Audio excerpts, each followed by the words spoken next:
Well, here I am, and I've been thinking of doing something in English, which I haven't done for a while. Most of my little programs that I upload to YouTube are in Spanish. It all started when a friend of mine who runs Radio Maria Peru asked me to do little audios starting 20 minutes, and then she said you only have 13 minutes, but you're at lunchtime or something. And I've been doing that, and I figured out how to record myself and upload it to YouTube is then easy. And so I've been doing that for over a year, and I have over 300 videos in both English and Spanish. I have a lot of English ones about the Bible, the Gospel of Mark, on which I did my doctoral dissertation in Rome. But I was thinking of talking about the saints. I did speak about Therese of Lisieux, that I've studied quite a bit. But I felt I am feeling an obligation to speak about uh, political and theological issues that are of the utmost importance. And I wanted to not be silent, as I think the church was during the Nazi Holocaust. And I want to, as a baptized Catholic, as a doctor of sacred theology from Rome, as a former Catholic major seminary full professor of sacred scripture, I did not want to abdicate my duty to speak about very important and pressing issues. Now, the last time I attempted to speak for an hour, my mouse froze, and I had to then do the Therese segments divided up into two or maybe even three. But once I begin speaking, I believe I'll go rather lengthy, and it may take more than one session, and I'm not even sure I'll feel like stopping at half an hour or 45 minutes, which is probably better than an hour anyway. But I do want to, with my approach, cover a certain ground. My style and even my content doesn't go viral. I have 24 followers in my chat for my channel on YouTube, and so I know that I'm not sure who listens to it. I don't even know whether most are in Spanish, Spanish listeners or viewers, or English, or both. How divided? I have no idea. And I never crossed my mind to make any money out of it. I was a lawyer before, and I never even wanted clients as a lawyer. So I'm not a materialistic person in that sense. I have enough to live with my social and my seminary pension and my part-time work as an interpreter. And as Paul says, we have enough to be clothed and to eat, etc. That should be enough. And I think one of my major topics will be you cannot love God and money. And I think that love of money is behind a lot of our predicament, very serious predicament today. And I think the first issue, as somebody that I normally wouldn't follow, Liz Cheney, the daughter of a man that I considered to be, I hate to use the word evil. I think Trump is perfectly evil. But I think Dick Cheney wanted war and also had a financial interest in war, and that's evil. So for his daughter, a Republican, to say that the Republican Party is now abandoning the very notion of truth. For example, Trump lost the election. That is an incredibly important snapshot of what's going on. I was a Dominican student for the priesthood. The motto of the Dominicans is Veritas, the truth. I was also a Harvard student, a graduate of the law school. The motto of Harvard is Veritas, the truth. So the truth to me is completely essential to the very notion of Homo sapiens, man the knower, or even perhaps man the wise. And what we have, and I want to analyze it according to my lights as best as I can, is a situation where the very notion of truth, the very common ground of humanity, a capacity for dialogue, for example, has been attacked. And I would like to explore what I think are the causes for the basic destruction of the notion of truth in many minds. And I will not spare some terms that I think must be used sometimes. And I want to do it mindful of what Jesus prohibits in the Sermon of the Mount. If you call your brother Raka, which means fool or empty-headed or something, you will be worthy of Gehenna. But certainly the people that are claiming to be Catholics and supporting somebody like Trump, who is the prime insulter and liar that this country has ever seen, those people are violating this calling others empty-headed. I think I've said, I don't know whether I said it or not in these videos, but I turn on AM radio at the turn of the half hour as a habit that I have in going down to Miami, and I want to get the traffic report. And I hear a snippet of the program that just precedes the traffic report. And all I picked up last time was the dementia of Joe Biden. That's an explicit example of saying that Joe Biden is an empty-headed or has dementia.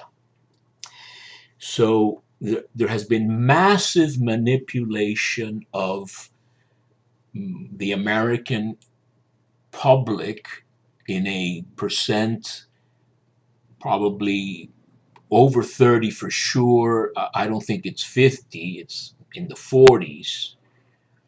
And we've been now for years with these violent, talk shows, and Jerry Springer, and insulting people. And, I come from Cuba. We talk loud. I never figured I would see the day when the news, even the ones that I watch, which is not really Fox at all, but even CNN and other stations, they are shrill. Everything is now breaking news. You have to hype it all up. You want to go viral, hyping things up, adrenaline, excitement, fear, or anger, or whatever. And that is all the total opposite of what Christianity and Catholicism is all about. I don't think one can pray as Jesus did, getting up early in the morning before it was even light, and as Pope Francis does. You cannot pray a sufficient amount and be that stupid or that angry, much less violent. And so I want to analyze some of these issues and talk about the U.S. bishops also and their focus on abortion. and how many support Trump and attack Biden and question Biden's Catholicism, I want to speak about who is a real Catholic. And I think that we all fall short of really being real Catholics. But I want to get to that eventually. Just covering some of the, going over some of the ground and to begin with.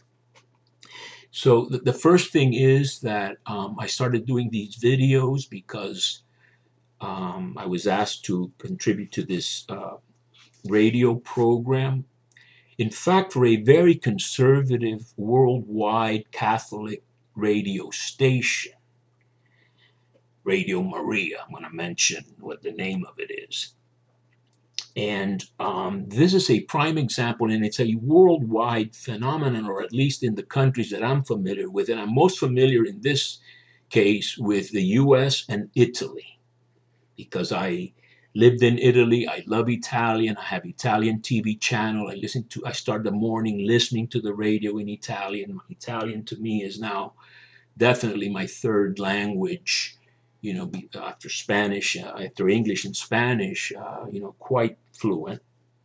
And this lady, this friend of mine, whom I consider to be a very holy person, who has been put through the ringer in life.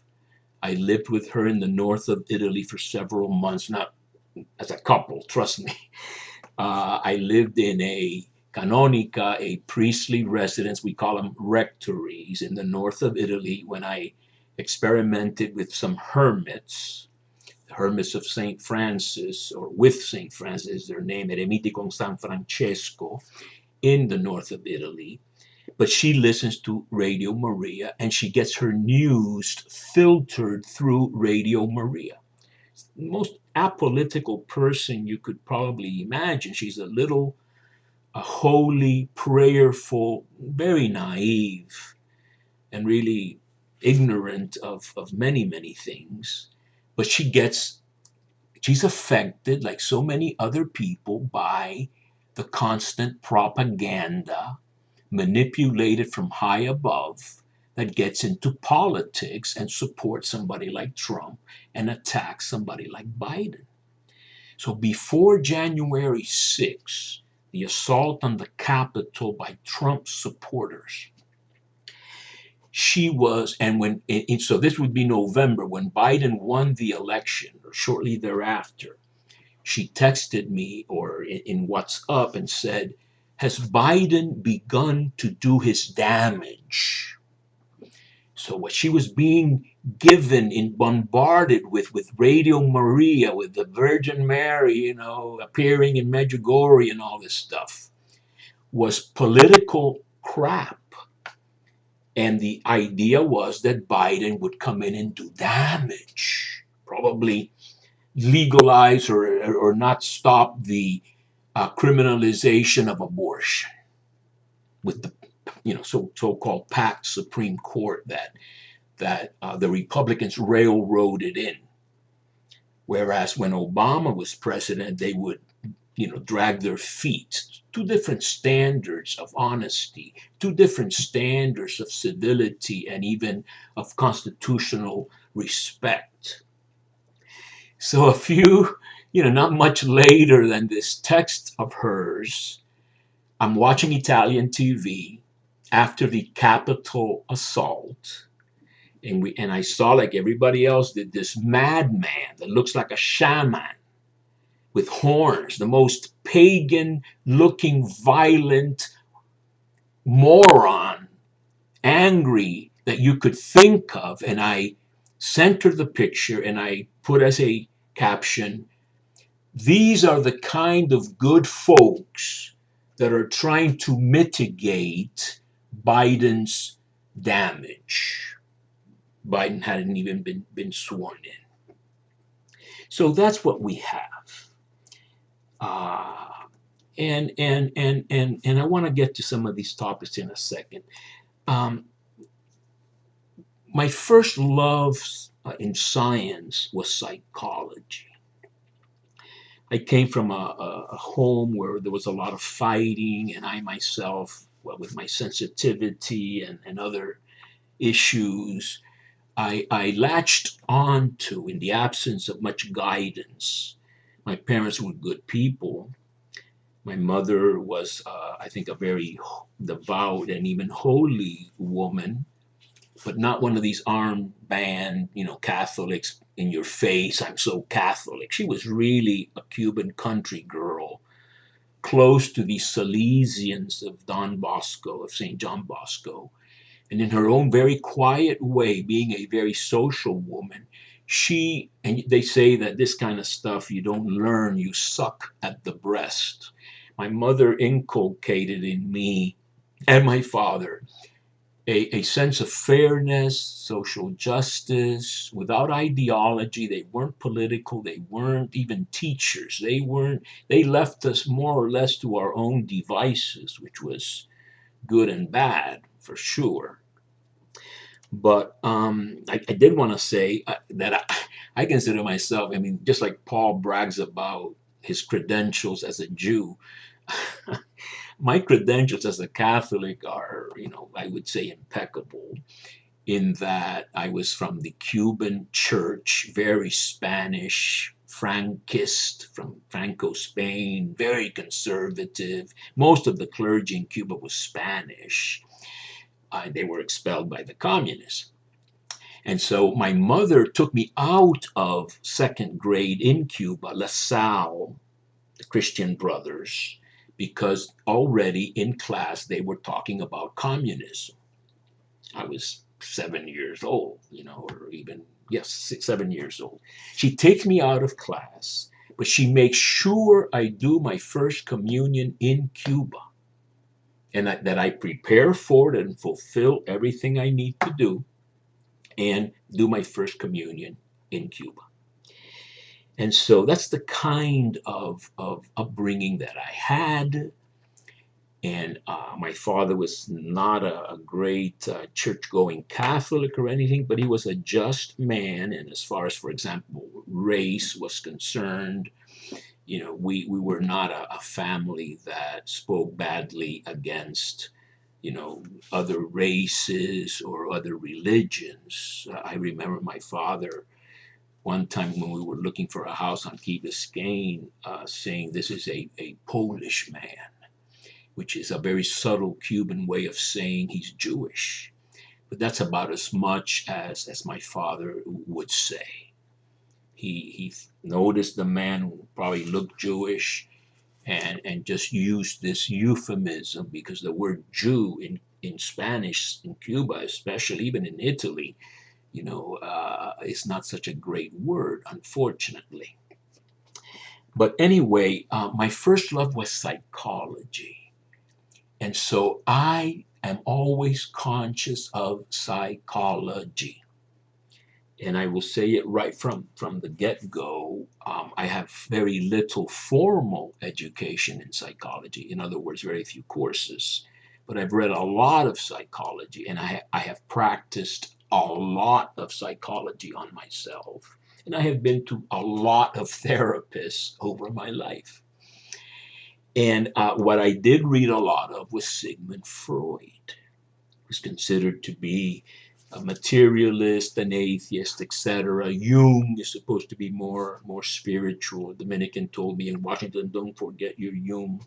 But I look at it as what Thomas Aquinas did when he adopted Aristotle, the more material, less sort of idealistic, religious philosopher, than Plato, who was the philosopher of Augustine and so many others. When Aquinas adopted this method of Aristotle, he was actually condemned by local councils.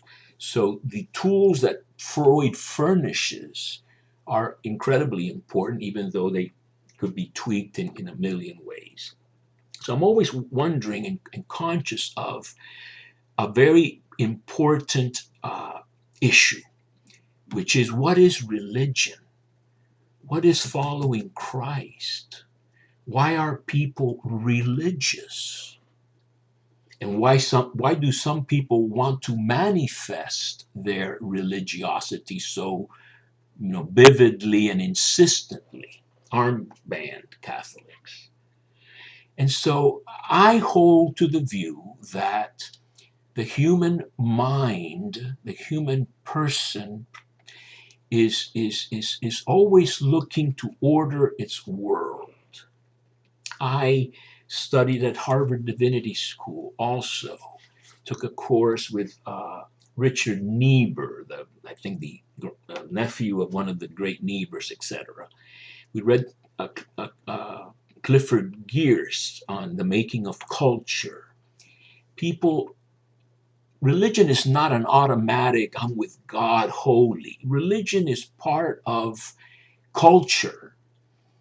And what I learned in Mexico with the Dominicans and the Jesuits at university was that you have a low level of approach to the deity, which is taboo. According to this van der Leef system, there are other systems. And the taboo level, you're afraid of God and you try to placate the deity with sacrifices. When you learn that the deity is susceptible of being sort of bribed, which is what Amos was against, you graduate to the magic level. Magic is not, taking rabbits out of a hat. Magic is manipulating God, who may not be angry, but if he's not angry, then when you give him a gift, a sacrifice of some sort, he's going to favor you. That's manipulating God. And real religion is the real link to God, regardless of our own interests. And I am firmly convinced that, and let's start with the church as an institution has lent itself, let's say almost forever, from the time of Jesus's disciples. We want to sit at your right and at your left. And Jesus says, whoever among you wishes to be great has to be the servant of all. Because the Son of Man did not come to be served, but to serve. So, and Luke has this debate in the Eucharist narration. He places this debate among who is the greatest in the Last Supper, where in John, Jesus is washing the feet of the disciples. So that people use religion, and in the church, the ambitious or the compensators. I taught in Catholic Regional Major Seminary for 14 years. I know the clerical culture in and out. You have the compensators, people who are not really qualified. Back in the day when you had 100 positions in a seminary and 600 applicants, you could weed out the bad ones. When you have 100 positions and 20 applicants, you basically admit everybody, unless they have a horrible criminal past. But it's like, you send somebody to the market to give me the 12 best apples you can find to make an apple pie, and they only find 7 that are kind of rotten. You have to do the best you can with what you have. Then you have the ambitious. And the ambitious, people who like power tend to also like money. We've had tremendous scandals in the Vatican, in the Curia, Bertone and others, remodeling their apartments to the tune of 150,000 euros. Or all the people that protected Marcial Maciel Degollado, the great abuser, manipulator, Legionnaires of Christ founder, who got caught early on in Rome with his fingers in the cookie yard, so to speak, and with money, all the way to the time of John Paul II. They were protecting this incredible abuser. Jason Berry has written all about this. So you have corruption in the church. You have, all these cardinals and other people, McCarrick. And you have people looking the other way. Somebody's like John Paul II, which was a charismatic guy, but maybe not as hands-on as he should have been. His staff then could be very corrupt and protect the wrong people. So when I think of the bishops who are attacking Biden and attacked Obama, but like Trump, I'm thinking not of holy bishops. I'm thinking of opportunists who have even fooled themselves. They have reduced the gospel to a concern with abortion and religious liberties of various kinds. And once you sign on to these oversimplified moral imperatives, and I want to discuss abortion, it's not really that you're going to stop all abortions. If you want to criminalize abortion, make it a crime. Once you do these, you sign off to these magic little tickets, like, the Protestants saved, you're saved, and that's it. Then you can write off everything else. Trump is a liar. He doesn't care about abortion, but he's probably, with all the women he's had relations with, who knows what he's done in the past. But as long as he wants to, put up the banner of "I'm against abortion," which they say it's being pro-life, then that whitewashes somebody like this scoundrel. And so, this is a way of using the religious world to accommodate it to your own real interests, your comfort, your power, your even peace of mind some people can have, by buying into a very oversimplified demand of what Christ asked for. The Last Judgment, Christ never spoke about abortion or even gay people.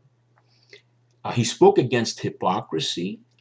He spoke against not giving to the poor. The only man that refused to follow Christ when invited was the so-called rich young man.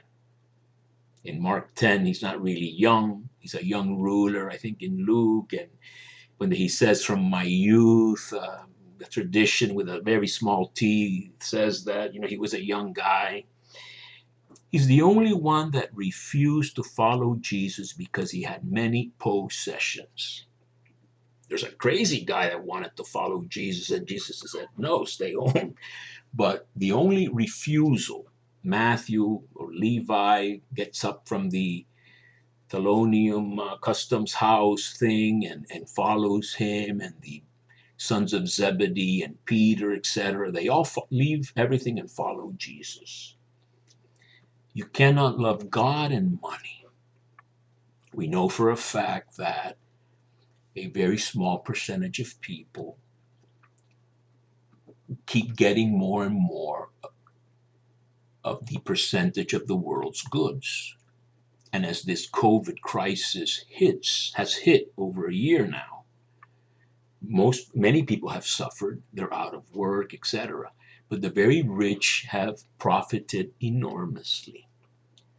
So if you follow the money, if you realize that big money is interested in controlling and manipulating and co-opting and buying, I've gone to churches where they can't preach the gospel. They're afraid that the donors, the rich guys, will be offended. When Pope Francis was elected, you had, great Catholic, these real Catholics, money people, saying we're going to drop our donations and we don't like this Pope, etc. The gospel is radical. Jesus got crucified. I was thinking I was going to start saying this. I'm going to say it now. I have 24 subscribers. I already said that I don't even know who they are. Whoever wants to stop being a follower, I would welcome it. I would remind me of the Sermon on the Mount. Blessed are you when they don't speak well of you, and when they persecute you. So did they do with the true prophets, not the false ones. And I know, and I'm not an expert on the media, but I think Fox News and EWTN are the two sources of brainwashing into the truth of Catholicism, and that, that you have to be angry against these liberals and Biden, the communist socialists, and all this kind of stuff. And I want to analyze more carefully what is the message of Jesus and what is Pope Francis in favor of. And nobody's perfect, but and Biden, but to me, without even any news, just seeing how Trump behaved and how he speaks and what he says and how he attacks, that in itself writes him off for me 100%. And how people that claim to be Catholics can be blinded like that is hard to understand. I graduated from high school in 71, before Roe v. Wade, and I was in debate class, and I researched the abortion issue. People have always gotten abortions. They get abortions more when they're more desperate, when they're poor, when they're more ignorant, when they're more abandoned. Cuba prohibited abortion, totally illegal. But I would go to a Cuban clinic when we first arrived in Miami, where my uncle worked as a radiologist. And I met a doctor who did plenty of abortions in Cuba. In high school, we knew a student whose father was famous for doing abortions when they were totally illegal. So abortion is not a good thing. Abortion is bad. Whether there's a 2-week period after you're pregnant where you may debate whether this is a life that needs to be protected or not, I'm not even going to get into. But taking it for granted that abortion is an evil, making it a crime sounds great. Sounds like you've won. You've solved the problem. You've shown the right badge. But if you haven't lifted a finger to reduce abortions, or maybe you may claim you're discouraging them, but you are deluded if you think that is the path to follow. Be against abortion and everything else goes. The climate. You're pro-life and you are wrecking the climate. You are advocating loosening of restrictions in pollution. You're denying there's climate change. I remember in the Bush period, they would black out reports. We've progressed since then, just like we progressed with slavery and so many other things. But still, people downplay the importance of climate. And they think they are fatally caricaturizing the Pope by saying that the Pope says the number one problem is the climate, and they say that's a stupid thing. It's not a stupid thing, but it's not the only thing, and I don't think the Pope has said that. But it's without the climate, we're lost. And guns. Can you imagine how stupid it is to say you are defending the Second Amendment by allowing any idiot, crazy lunatic to buy all the ammunition and assault weapons he wants? Because of the Second Amendment. I studied at Harvard Law School and I took 2 constitutional law courses. One with Professor Rakoff, the I guess, the obligatory constitutional law course, and another optional elective advanced constitutional law with Lawrence Tribe, supposed to be one of the great experts on the Constitution and the Supreme Court. And I know, and he had a book on models of interpreting the laws, etc. The Constitution is a flexible document, and even if it isn't, you can amend it. They have amended it. The original, I think, Constitution gave, you counted blacks as 2/3 of a man. I mean, slavery was legal. The Constitution is something that you need to make a workable document, just like the rabbis do with the oral law. You have to adapt it. All this to me is ideology to brainwash morons. I have to use that word. And the poster child right now is the woman we saw on the news hoarding and filling up a plastic bag with gasoline. I've heard people say, we hoard it up on toilet paper because it comes from China when the virus first hit. Well, these are assumptions people make. I understand that most of the toilet paper is made here. But people will believe lies. They believed lies on Facebook. Now Facebook is cracking down on it. Not that I'm enamored of what's going on in Facebook. The last judgment is Matthew 25, and it's all the nations before the Son of Man. I was hungry, you gave me to eat. The woman caught in adultery in John 8, she's caught. What about the guy? He doesn't appear in the picture. Both were guilty. Both were liable to death. This is an unfair legal approach. You're focusing on the woman and letting the man go. And Jesus says, the first one without sin, throw the first stone. And then he forgives the woman. This is Jesus. This is the Jesus that I have studied for so many years. He's not an ideological Jesus. He got angry at hypocrisy. I recall one time that the Gospels talk about his orge, which means wrath. And that's in Mark 3, when he looks around and asks, is it allowed to heal on the Sabbath and save a life or not? And they wouldn't answer. And he looked around at them with wrath. Jesus got angry against hypocrisy and double standards. And we've seen so much of that. If you have to resort to anger and violence, people get death. Dr. Fauci getting death threats. They assaulted the Capitol.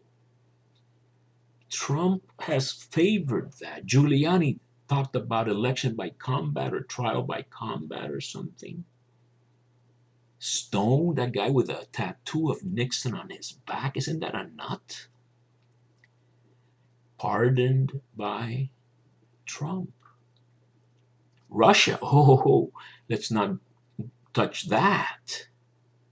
They can hack elections, they can, attack infrastructure. This is all what happens when you don't have principles and you're guided by ideology. I'm reading a very, very nice account of the presidency of John F. Kennedy by Arthur Schlesinger Jr. 1,000 Days. And Kennedy is maybe a typical Catholic, powerful man, liked his women. FDR liked his women. Theodore Roosevelt did not. But Kennedy had principles. Kennedy had beliefs. And it wasn't all about himself. Now, people that don't know history don't have alive in themselves how a Mussolini, how a Hitler, how some other dictator comes into power even by election. And all the hallmarks of loyalty to a man instead of to principles, loyalty to a man as your savior. I was participating with the Focolare, the Italian movement. My community that I admire is the community of Sant'Egidio, but in Miami area, South Florida, there was no Sant'Egidio. I tried to form one, that was not successful. I don't go viral very well. And I was these people are all for unity, unity. Jesus alone on the cross, unity, unity. I was shocked to go to a meeting far away from here, 100-mile drive. They were saying God raised Trump. Trump is anointed of God. This to me is a black and white, no-brainer, spiritual, ethical, theological discernment case. And that's why I'm not optimistic that anybody that believes that, and things are so polarized that you normally, I don't even know if you can hold your nose and vote for Trump. You basically buy into the whole thing, or you'll be sucked up into the whole thing. But I was shocked to see that these Focolarini, who are for unity, would place their faith on this guy. And I can only believe that massive manipulation, on the one hand, by very powerful forces in the media, and then our natural propensity psychologically. That's why this manipulation works with so many people. The propensity to want simplicity and faith in something. Things are too complicated, or there's an issue here, you have to think too much about that. Most people, it's like the fast food thing. People like fast food. You drive through, you get your fast food, you solve your eating issue. Cooking something healthy, whatever, oh, that's too much trouble. From the other end of the spectrum, when I was in Mexico with the Dominicans who organized the first Congress of Liberation Theology, basically socialistic at that time, and explicitly they would say we are looking at a socialist type of system, which I don't think is that bad if it's free. In other words, we have a lot of socialism already. If you're rich, you get subsidized for a lot of stuff. Farmers have been getting subsidized. If you don't pay your taxes, what are you doing to help capitalism?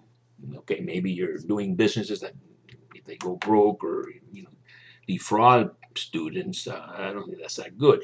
But my point being that in Mexico, when everybody joined the bandwagon of these great liberation theologians who had all been invited to Mexico City, organized by the Dominicans in 1975, when everybody joined the bandwagon, I did not. Now, I was fascinated by these personalities, but I kept my critical thinking. I remember a great Dominican philosopher, Mauricio Beuchot, who's still around, and he's written many books of philosophy of all kinds, real philosopher, said to me, Kumas, they would call me Kumas, you always remain critical, Kumas, always remain critical, because I smelled something wrong when everybody was on the bandwagon. And one particular friar, priest, who's still around, he got jumped on viciously by the bandwagon because he didn't fall into line. So I believe we need to cultivate many things that are sorely lacking. And again, the signs of being wrong are anger and violence. When you run out of ideas or your ideas don't work, you have to resort to anger and violence Mahatma Gandhi, whom I have studied quite a bit, learned that with the English. His ideas could not be answered, rebutted by the English, so violence ensued. So definitely in the church we have a culture. We saw this black and white in the sexual abuse crisis. Prelates protect their own. Bishops protect their own. They don't protect the children. This is the cloth from which they're made. They have been ambitious, most of them, not all. They have achieved a power, a certain stability in their lifestyles, except Episcopal palaces. Some of the most conservative, just like some of the gayest congressmen are the most against gay rights. The Spanish adage, tell me what you're boasting of and I'll tell you what you lack. Well, some of the most conservative bishops have gold, faucets and all that in their bathrooms. They get away with murder. Once you've won over your constituency with your ideological lies, you got them eating out of the palm of your hand. And so the sex abuse crisis is a crystal clear example of how an institution works. And even among good people.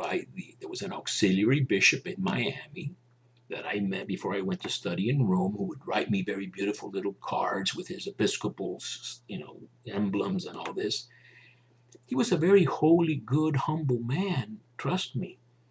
But when they went to him and said such and such, and I could even mention the name, Padre Garcia Rubio was a Cuban in charge of Divina Providencia Parish, Divine Providence Parish in Miami, taking in all these Nicaraguan immigrants, children after the Sandinista revolution.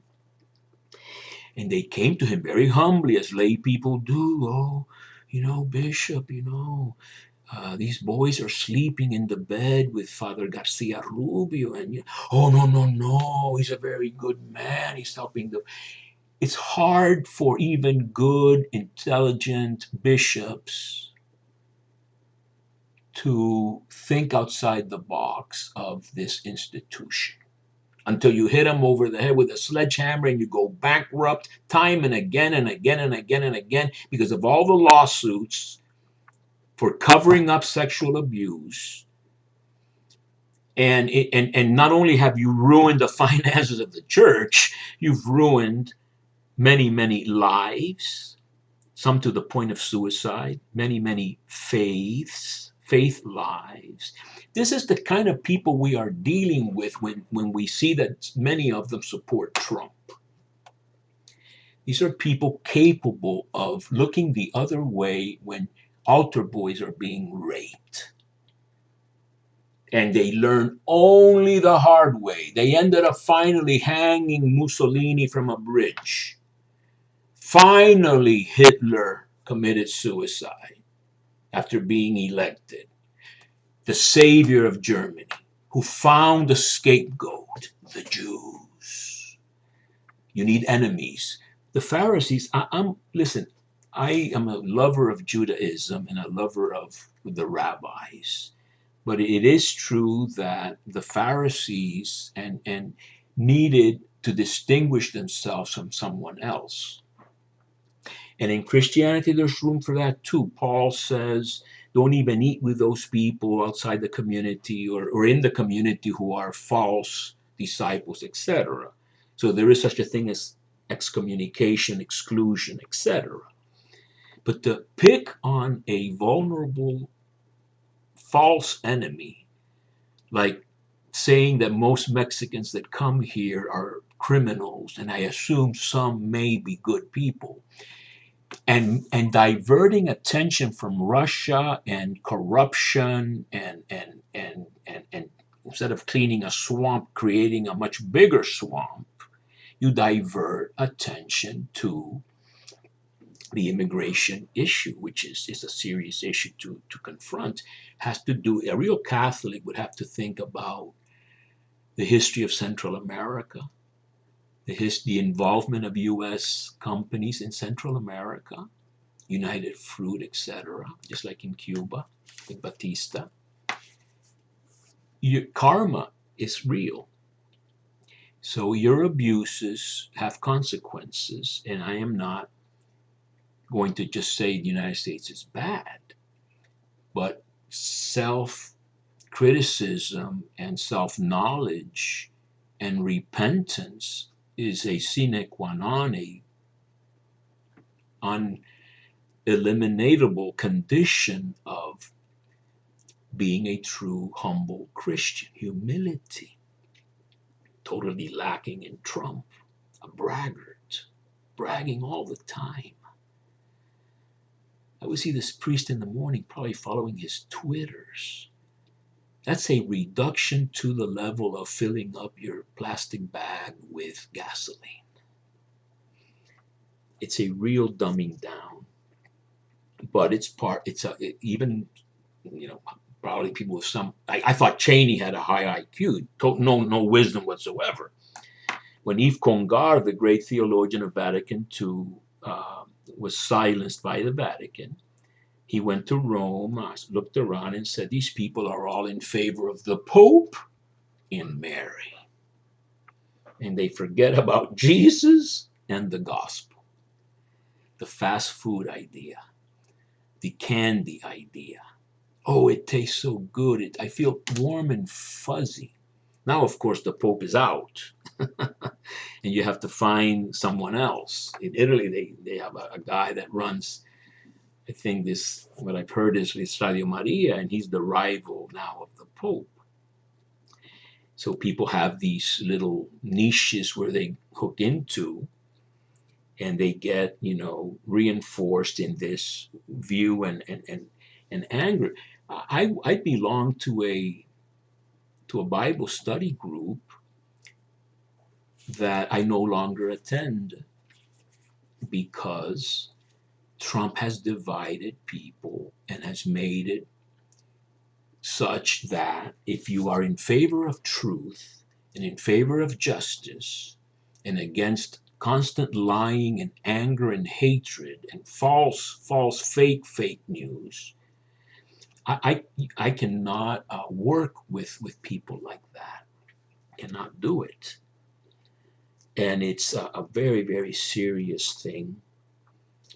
I think American specialism has something to do with that. This is the nation where we have all the rights to guns and rights to our own facts, alternative facts. We have the right to believe what we want and to trust whomever we want, even if he changes from one day to the other. When Yves Congar arrived in Vatican II, rehabilitated from a silenced, heretic or something into an expert under Pope John the 23rd, all the bishops were dying to hear about church history, how things had been done in different ways. So learning and knowledge, a very Dominican trait. Faith and reason, not just faith, not just reason, faith and the use of reason. Theology is faith seeking understanding. I learned that people are really hungry to know, but they have to find the right occasion. So that I think the remedy for this ignorance and this level where you fill up plastic bags with gasoline, you defend your identity because diversity is too chaotic for you. You want a simple solution. I'm not saying, I am not one of these bandwagon guys that says I'm all for, I'm not even for, I'm not even for, all kinds of sexual permissiveness, let's call it that way. I'm not going to get into controversial things on that right now and complicate this even more. So I'm not a person that just knee-jerk everything. But nevertheless, you have to study and learn. You have to at least agree. Somebody like Liz Cheney, as simple as saying he didn't win the election. Don't deny reality. Don't be manipulated. Don't be lied to, like Hitler and Mussolini did. Um, or like this poor Italian friend of mine who gets her news from the wrong source only. I discern what is truth. Bernard Lonergan, the great Jesuit writer of Insight, when do you know you know? Well, you have to have fact-checking mechanisms in your head. You have to have a nose for this. It's an art, not just a science. I Google something that says something, and then I start Googling it again and again until I am satisfied, in a medical issue, for example, what's going on. So that abortion is not just the ticket to do whatever you want. You have to reduce abortions and look at it like the Pope Francis says, in the context of a seamless right to life, including death penalty, euthanasia, and then the right to live as a decent human being, and the right to live in a planet that's not destroyed and creating horrible storms, and that the right to health care, the right to child care. They say that all these, I was listening to Elizabeth Warren, I like her. The money that is held by a handful of people could pay for all this stuff that the Republicans are saying is too expensive. I am incredibly against wasting money. Trust me, I'm a frugal person. I don't like the government wasting money. But Jesus talks about the sower who throws seeds everywhere, even where it's not going to grow. Or he talks about the vineyard owner who pays everyone the daily wage, the minimum wage, whether they worked an hour or 8, against the protests of those who thought the human way, the normal way. Jesus was a radical. Paul was a radical regarding the Torah that he had been a zealous defender of, according to the Pharisee tradition. So that we have to meditate, study, pray, and know, and be free of either our fears of all this crazy world, and trying to find solace and faith and peace in some simplistic savior, overlooking all the bad stuff that should be, I thought it was a good idea at the time, and try to develop this, which I think is a very difficult thing to do in the kind of world we live in. If you can't drive without texting or looking at your phone, we're gonna learn even harder than we're trying to learn now with this COVID. People are denying COVID. They're denying vaccination. All this to me is a combination of two things: manipulators working on susceptible, weak minds. Simple as that. All my life I've wanted the truth. All my life I've wanted to know the truth, even when it's against myself, even when I've had to look at all my faults, all my bad things. I still do. I'd rather have the truth than be lulled, as the lawyer in law school, they always talk about being lulled into a false sense of security, or also avoid the appearance of impropriety. Those things are all sort of common sense things that we have forgotten about. And I think I've covered enough, and it's almost an hour, and I hope my computer doesn't freeze again. But I felt an obligation to speak this truth of mine, that I'm almost 70. I have the right to speak my truth and to say the truth.